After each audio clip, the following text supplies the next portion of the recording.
On my next bite, I want to get everything in one bite, including all those toppings. Oh, look at that beautiful burger.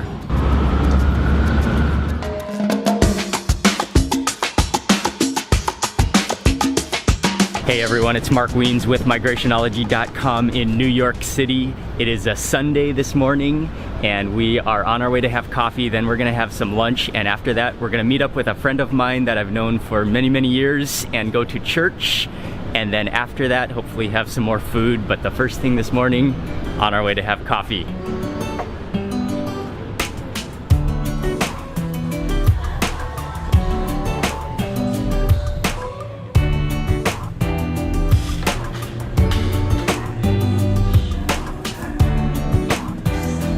The coffee shop is called Stumptown Coffee, and it's out of Portland, Oregon, and it is pretty cool, classy coffee shop.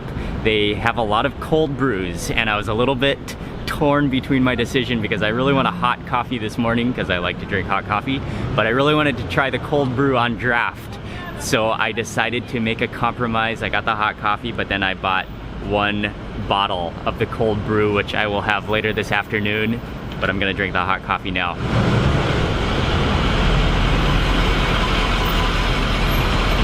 Oh yeah, that's a good coffee. I got an Americano right now.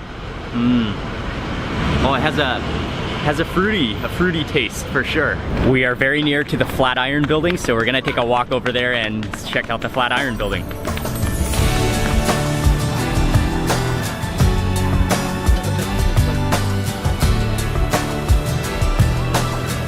This is one of the landmark buildings in New York City, known for its triangular shape. And it really is a beautiful building. What I really like about it is that there are so many buildings in Manhattan, and you get, like, everything starts to kind of look similar, but the Flatiron building really stands out. And not only that, but it's in a kind of a plaza area of New York City, so there's space around it. It's just like a beacon of shining light in the middle of New York City. And now we're gonna walk across the street to the park over here. New York is such a fast-paced city, so it feels so good just to walk around a park drinking a coffee on a slow, peaceful, quiet Sunday morning.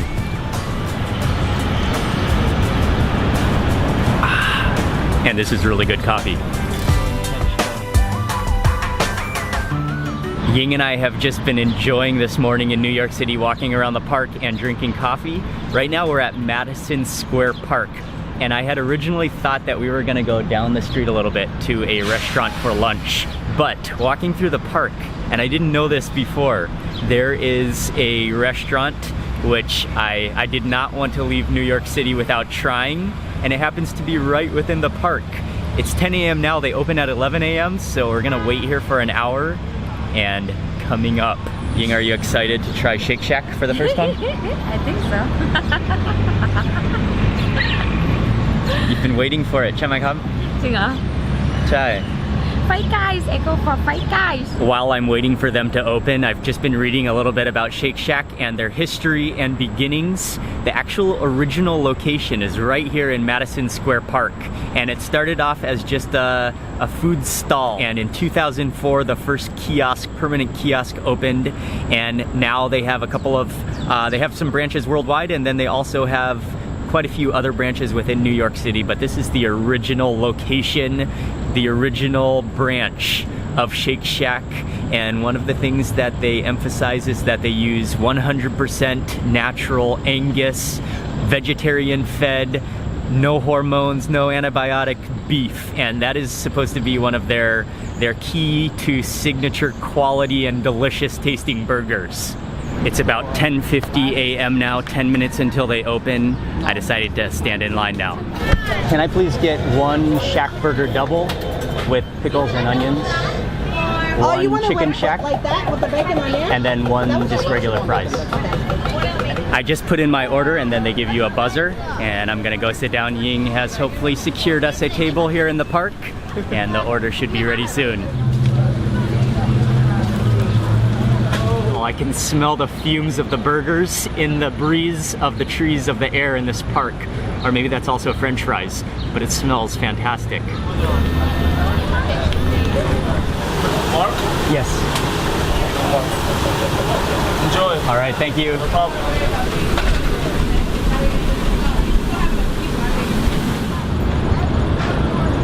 first we were sitting in the shade where it was really nice and comfortable, but the light was really hard to work with the camera, especially the trees and the leaves moving and changing the light. So we decided to come over here into the bright, hot sunshine where the light is going to be a bit more even, and although it's going to be a little bright, sorry about the picture might be a little bit bright. I ordered the double shack, which is 2 burger patties, and I love how that cheese is just overflowing onto the box. Ying got the chicken shack, the chicken burger, which also looks fantastic, and then we've got an order of fries to share. Gotta start with this burger, it's just oozing and beautiful. Before I take my first bite, there are a couple of things I want to explain to you about this burger. Number one is about the bun, and it is a potato roll, which is first toasted in butter. So it should have a buttery taste to it. And then according to, I was reading an article by SeriousEats.com, and they mentioned that the bun is actually engineered or designed to prevent burger slidage from the back. So we all know that when we take a bite of that burger and the burger starts to slip out, as well as the different toppings, this bun is actually made to like conceal in all of the toppings and all of the goodness. And you can actually feel that in your hands. The bun feels very soft and supple, and then you can kind of feel it just all like held together. And then next I want to point out the burger patties, which are 4-ounce patties made with a combination, a mixture of brisket and short rib, and they are always 100% fresh, never frozen. Oh yeah, and also I ordered it with tomatoes. Oh no, tomatoes come, but I ordered it with extra pickles and onions. Oh.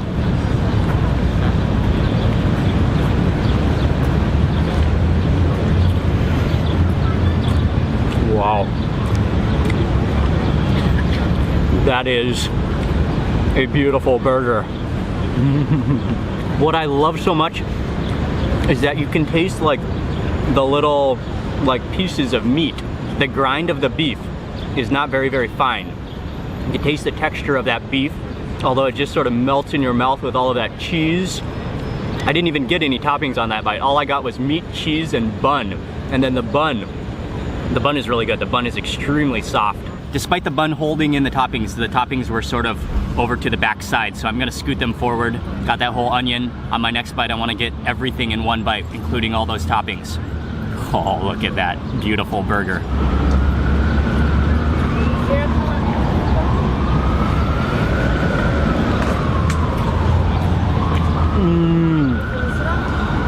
Okay, that is an amazing burger. That beef is so good. Just look at that glisten. And what I also like about this burger is that the dressing, which is some type of the dressing that they put on there, it's not really overpowering. It has a little bit of a creamy mayonnaise-y taste, but it's not an overpowering dressing. So the onion is very mild, but very crisp. The pickle is light, that freshness of the tomato, but I think it really is all about that beef. That beef is fantastic.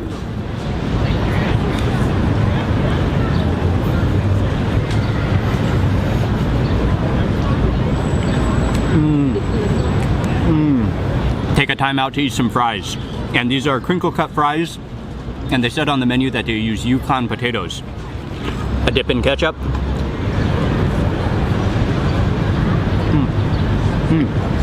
They are nice and crispy on the outside, and then starchy in the middle. Those are just good classic fries. And hot sauce.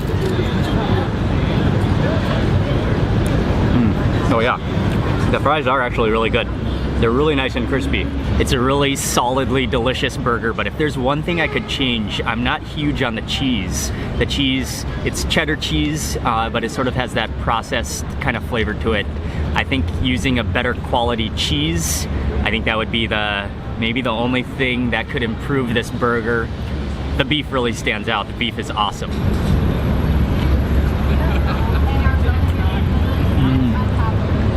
And I love that texture of the patties, that coarse grind. Ying has graciously allowed me to test her chicken burger. We've got a nice fried piece of chicken in the middle and that same bun.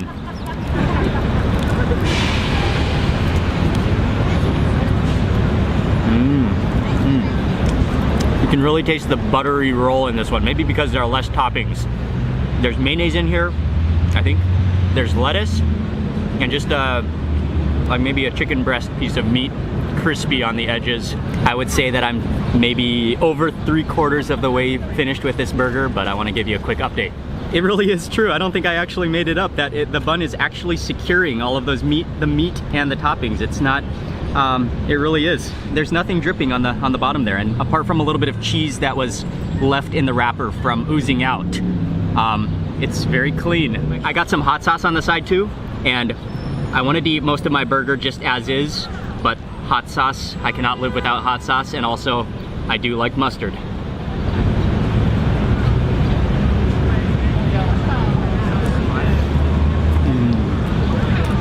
And the bun is so soft. This is the very bottom of the burger, and it is kind of remarkable how clean my hands are. I do have a little bit of grease and dressing on my fingers, but that's really about it. It's a very clean burger.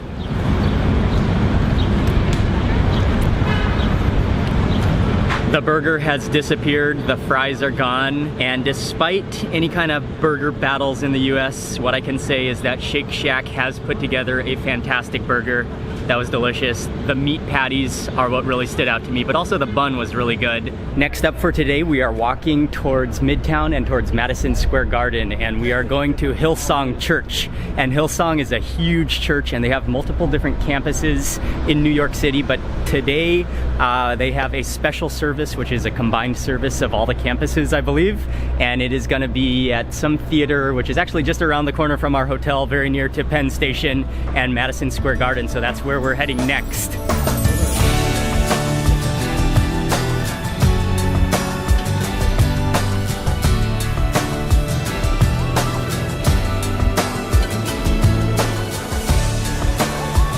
We got in line. I think they're doing some security checks at the front, but we do have a nice view of the Empire State Building. Come on, move in. Thank you guys. You guys are awesome sauce. Let's get these people in, man. They don't want to be in the substitute. We made it into the service and they have already started, so we came to the upper balcony section. I will talk to you all when we're done.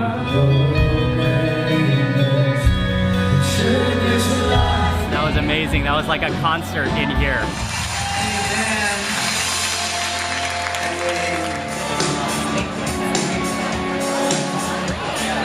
If you come to New York City, coming to Hillsong is a great opportunity.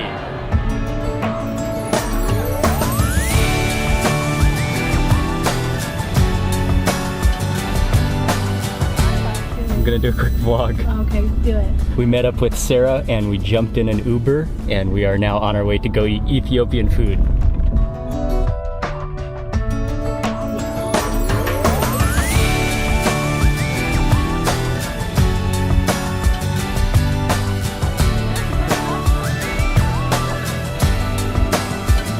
And there's a vegetarian combo too. Okay. It's all good. Special tips. I'm okay with everything. The restaurant is called Mesk. It's an Ethiopian restaurant, and Sarah and I, we grew up together in Kenya, and we ate Ethiopian food together growing up.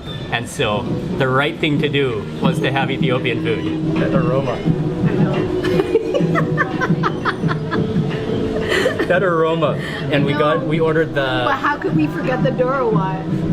We gotta get the Doro one. We gotta get the Doro one. Seep into the injera. Yeah, because this is that's the saucy dish that really like mop onion, everything up. The bear and onion saute.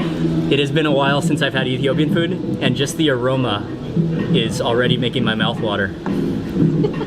As soon as she dumped on, this is the special tibs, which is, it's lamb, right? Yeah. It's lamb sauteed with all of those spices, with the onions, with peppers. It smells amazing. Thank you. Okay, so we got injera here. And this is the Ethiopian staple, which is kind of a spongy pancake type of like sheet, and it's made from teff flour, which is a type of grain that grows mostly in Ethiopia. And what you do is you grab a piece, dig in, and I gotta go straight in for the special tibs, which is that main dish. I think we should have we need to have a toast. A tibs toast. A tibs toast. Wait, you gotta get that toast. Okay. Okay.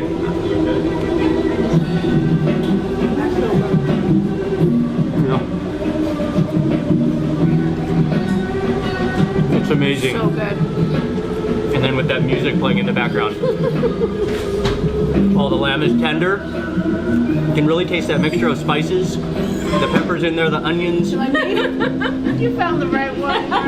Oh, you gotta taste her Thai cooking. Oh man. I can't wait to And her visit. mom. Oh, you gotta come to Thailand. Yeah, you should come.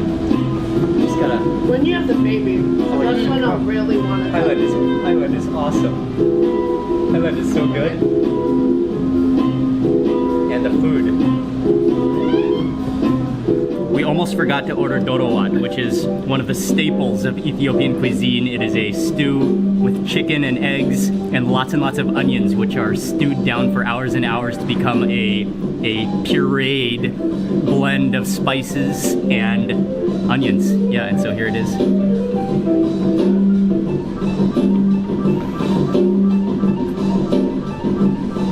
It's awesome. That blend of spices. And then the sauce just melts in your mouth because it's so, they're just like dissolving onions. How's the food? So good.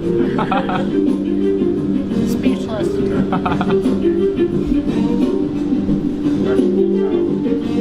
That was a delicious meal. It's been way too long since I've had Ethiopian food, and thank you to Sarah for bringing us here. She said that she's eaten at just about all of the Ethiopian restaurants in New York City, and this one is the best, and it was amazing.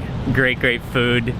Great to see Sarah as well, and she also runs a blog called OHK World about women's sneakers. I'll leave her link in the description box below. You can check that out, and Ying and I are now probably just gonna slowly walk back towards our area, back to Courtyard.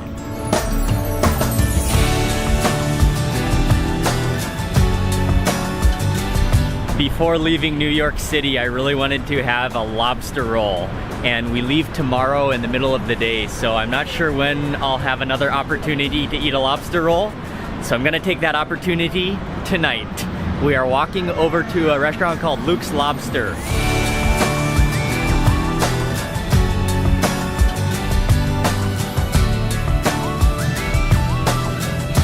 Came into Luke's Lobster, and this is not the original location. I think the bigger location, maybe busier and more action happening, is I think over on the river near Manhattan Bridge in Brooklyn. But since this location is right near to where we're staying, it was very convenient to come in here. Comes in a brown paper bag, and I got it to go. You could also, they do have some seating in there as well.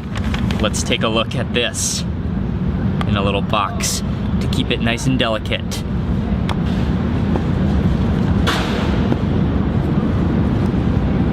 Oh, there it is. Lobster filled into a bun. Actually, maybe it's not a bun. Maybe it looks like a piece of bread, which is like cut specifically and hollowed out specifically for this crab roll. And then it's toasted. You can see that brown crust on the edge with probably butter. And then it is quite nicely filled with lobster. And there's some kind of whitish sauce, and then sprinkled just with a little bit of, let me smell that. It has like a little bit of an herb aroma to it.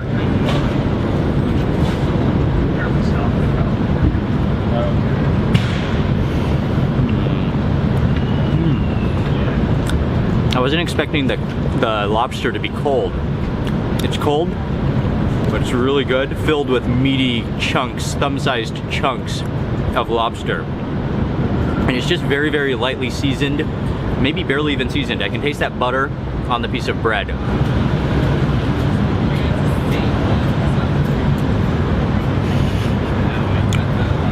That lobster is really amazing though. It tastes like such a pure lobster. Has a little bit of a like almost spongy texture to it. Tastes very fresh, tastes very like pure, and very little seasoning other than really focusing on the lobster itself, and then you taste that buttery toast.